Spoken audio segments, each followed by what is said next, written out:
overcast skies of the forests of Mason County and the South Sound of the Evergreen State. Spencer Hughes and Hughes from the Heart. Thanks a lot for tuning in. Appreciate it very, very much. This podcast is about why millennials are buying smaller and more efficient houses. I like this one because when I was a kid, I wanted to live in the biggest house, right? When we're kids, we want big, big houses. And even if we live in a big house, which I didn't, we want bigger. Our home in California was big, but we had 8 people living in it at the peak. Sometimes even more when we took on some of the kids' friends who had been estranged from parents maybe, or given a time out, so to speak, or were trying to get their feet firmly on the ground. So sometimes it was even more than 8 people. We needed a big house.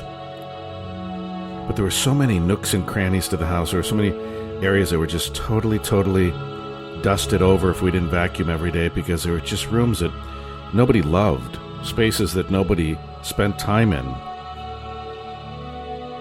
Just kind of lost energy. I believe homes are full of energy. A home has energy just like anything else. The same way a forest has energy. Where do you think the wood came from to build the house? This is Hughes from the Heart. How are you doing today? It's a free podcast. I've decided to make this one free because I'm trying to get as many people signed up as possible. And everyone keeps saying if you give free stuff, people will sign up. And well, I'm trying to believe that, and I want to believe that, and I'm hoping that you will see value in the podcast at $1 a month. I mean, my goodness, you can't buy anything for $1 a month. A friend of mine and I went on a short little road trip for work yesterday, and he treated me to Burger King.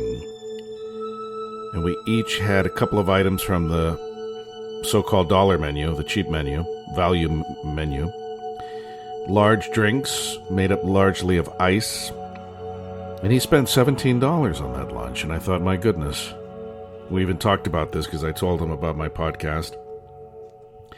That's like a year and a half of my podcast. A year and a half of my podcast in one value meal from Burger King, full of empty calories and full of junk and full of sodium and full of gnarly, yucky stuff.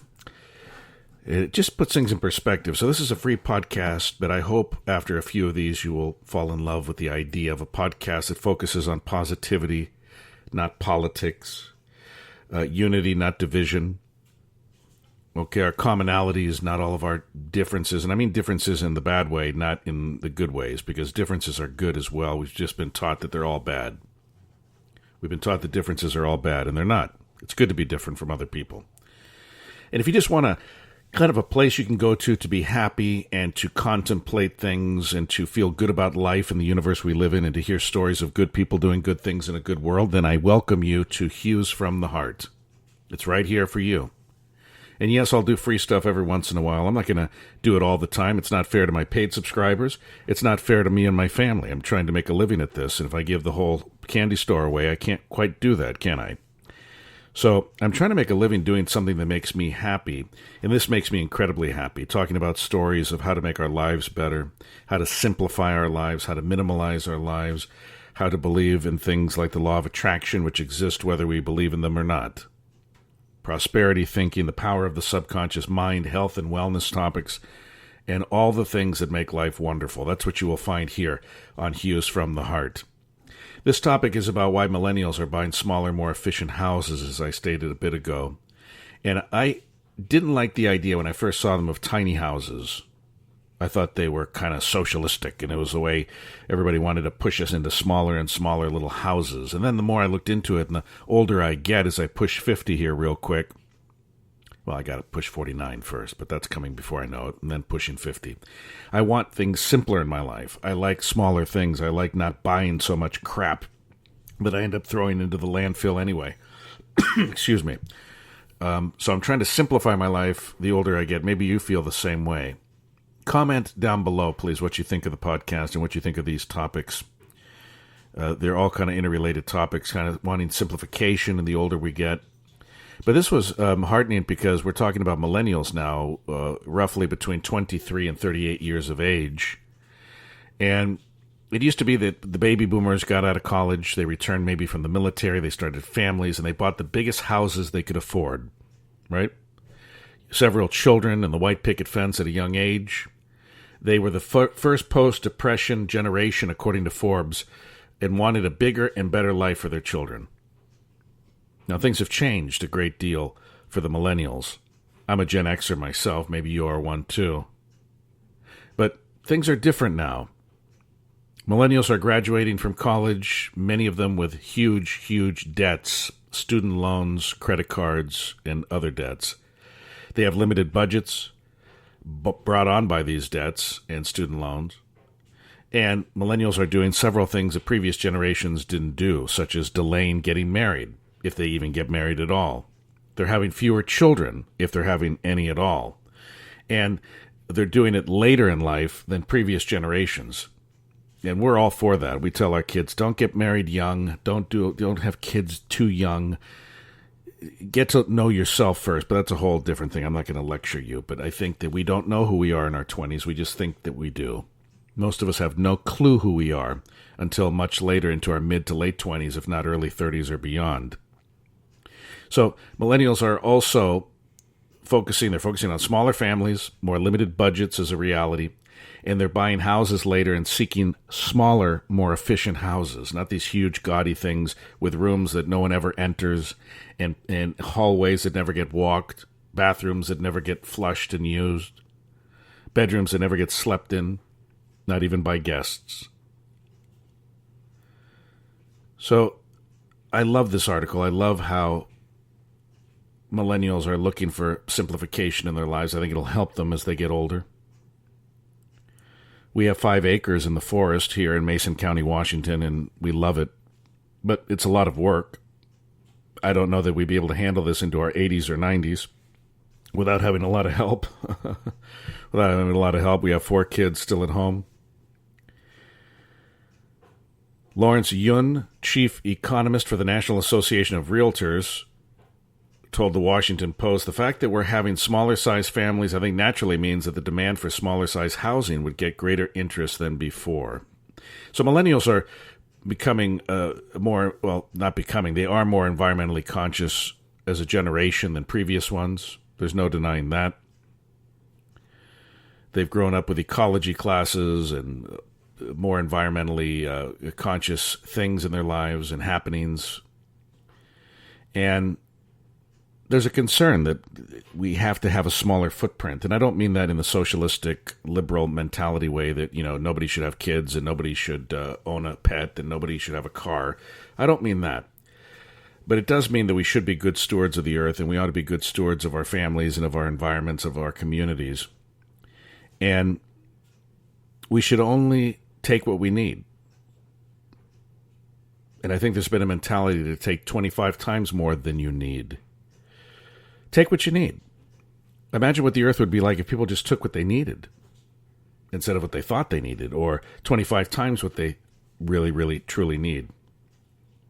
So millennials, many of them are seeking out not only smaller houses, but ones that are energy efficient, which is wonderful because it's good for everyone, and it's good for the pocketbook too.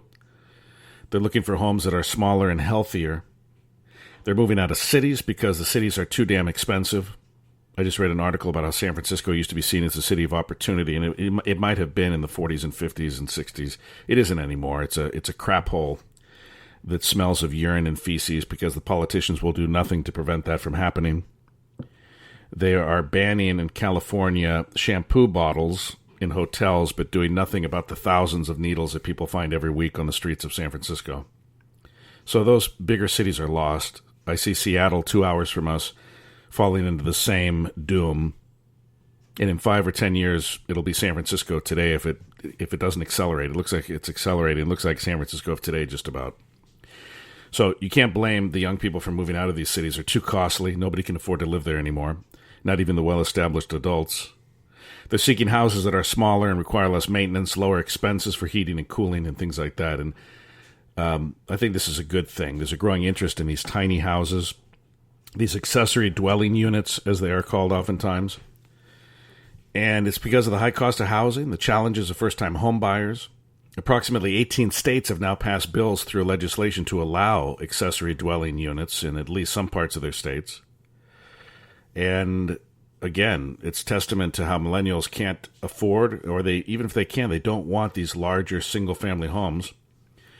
And college students, empty nesters, and elderly people are seeking something more affordable and something with a smaller footprint. And I don't think that's a bad thing. I posted here on Patreon a free link for you to check out of a beautiful book lover's cabin in the woods. It's like 500 square feet combined, I think, including the loft. And it is so cozy. It's got a little stove, bookshelves built into the walls, a mattress if you want to take a book to bed and maybe just take a nap or fall asleep. Maybe even making it your main bedroom. I would love to have one of those in the woods. And as I mentioned in that piece when I commented on it briefly, when I posted it, at this point in my life, I would rather have a tiny little 400 square foot cabin in the woods filled with books than a garage filled with Lamborghinis. I probably wouldn't have said that when I was 20, but I'm saying it now as I push 50. Funny how our views change on things, sometimes very radically as we get older. I'm Spencer Hughes. I hope you've enjoyed this Hughes from the Heart. Yes, it's absolutely free. I just gave you 12 minutes of my life for nothing. And believe me, my 12 minutes of my day has value. And I'm giving you this time in good faith that one day you will sign up for the podcast and find it worth 3 pennies a day, because that's all it'll cost you, is 3 cents a day. Will you sign up today? Let's see how many people. It's a Spencer Hughes challenge. How many people listening to this podcast will actually stop for a moment and try out the podcast for a month? You're out $1. That won't pay for the foam on your latte at Starbucks this week. It won't. It won't pay for the sugar packs you put into your lattes at Starbucks this week. It won't pay for a bottle of water this week. So why don't you set aside, this month I should say, it's $1 a month, not a week, so 3 pennies a day. Patreon.com/Spencer Hughes. I hope you will join it, and I hope I will see you here on the most positive podcast you're not listening to. This one. The Spencer Hughes Positivity Podcast, also known as Hughes from the Heart, and it comes at you most days from the forest of Mason County in the South Sound of the Evergreen State. And I thank you very much for your time. Please share this. Click share on your social media. Click retweet on your social media. And get this podcast into the hands and into the ears and into the hearts of as many people as you know. Thank you.